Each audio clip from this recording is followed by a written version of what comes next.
আমি Rebecca Sultana social ইসলামী hospital আছে direction হিসেবে, আর মুসলিম ফাউন্ডেশন যে প্ল্যাটফর্ম থেকে আসছে সেটা জেনারেল সেক্রেটারি হিসেবে আছে।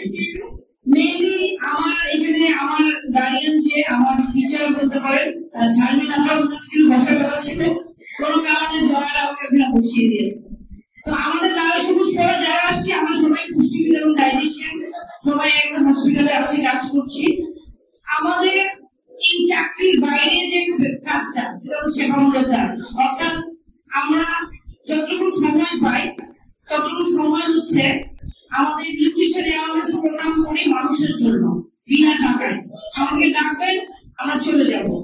গোটা বাংলাদেশে পুষ্টি ফাউন্ডেশন 5 বছর ধরে কাজ করছে।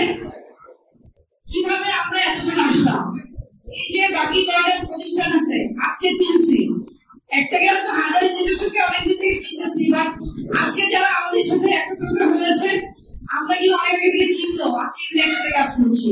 এভাবে একসাথে আসার সবাই আমরা গোটা বাংলাদেশে এই ধরনের সাপোর্ট গুলো পাই বলে আজকে নিউট্রিশন অ্যাওয়ারনেস প্রোগ্রামগুলো করতে পারতেছি।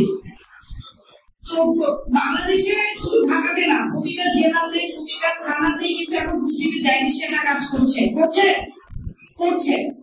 তাহলে আমরা আজকে যারা আসছি তাদের গ্রামের বাড়ি, তাদের বাবার বাড়ি, শ্বশুর বাড়ি, এগুলো যেখানে যেখানে আছে আপনারা একটু কথা বলবেন যে রোগ নিয়ে যে পথ্য পরিকল্পনা এবং এই ধরনের যাদের স্পেশাল বাচ্চা আছে তারা যেন ওই টাইমে ডায়েটিশিয়ানের সাথে একটু কথা বলে। কথা বলেছেন?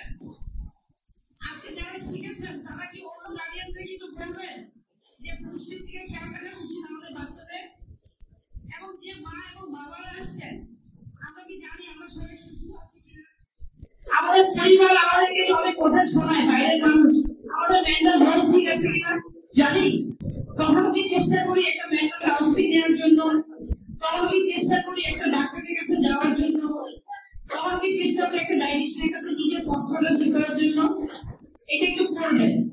আমরা মানুষ, আমরা কতদিন আয়ু আছে আমরা জানি না, কিন্তু আল্লাহ আমাদেরকে যতদিন বাঁচিয়ে রেখেছেন, আমাদের বাচ্চা থেকে যতদিন বাঁচিয়ে রেখেছেন, সেই টেকের দায়িত্বটা হচ্ছে আপনার আমার। তাহলে যতদিন আমরা বেঁচে আছি আমরা যেন কোনো জটিলতায় না পড়ে যাই, সেটার জন্য আমাদের খাদ্য, আমাদের সুস্থতার জন্য আমাদের ডাক্তারের কাছে যেতে হবে। কথা বলেছেন? তাহলে আমরা কি আজকে থেকে একটু সচেতন হব? আর যে ফাউন্ডেশন গুলো কাজ করছে ইনারা আমরা এই অংশ সময়টাতে আপনাদেরকে সেবা দিয়ে যাব, আপনারা আমাদেরকে ডাকলে আমরা চলে যাব।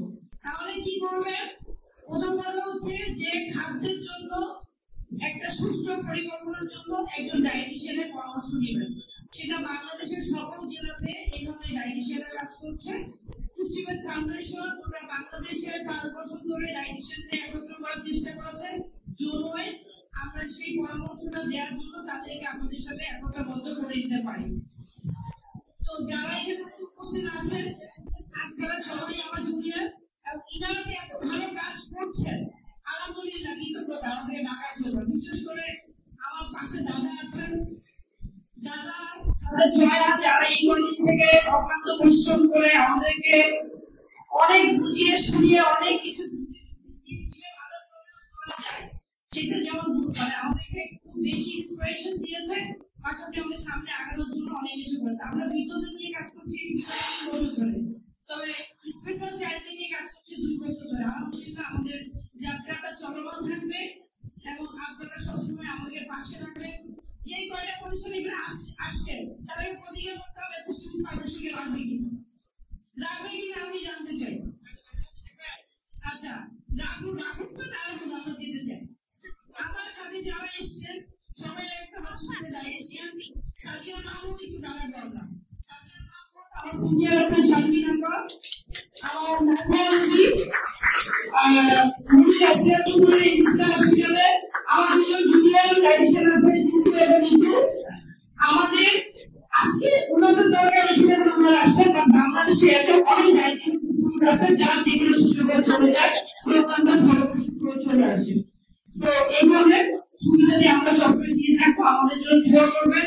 যারা এসছেন এতগুলো আমাদের কথা শুনেছেন তাদের প্রতি আমাদের কৃতজ্ঞতা শ্রদ্ধা থাকবে, এবং যারা এই স্টেজে আছে তাদের প্রতি আমাদের কৃতজ্ঞতা এবং ভালোবাসা। সবাই সুস্থ ভালো থাকবে। আসসালামু আলাইকুম।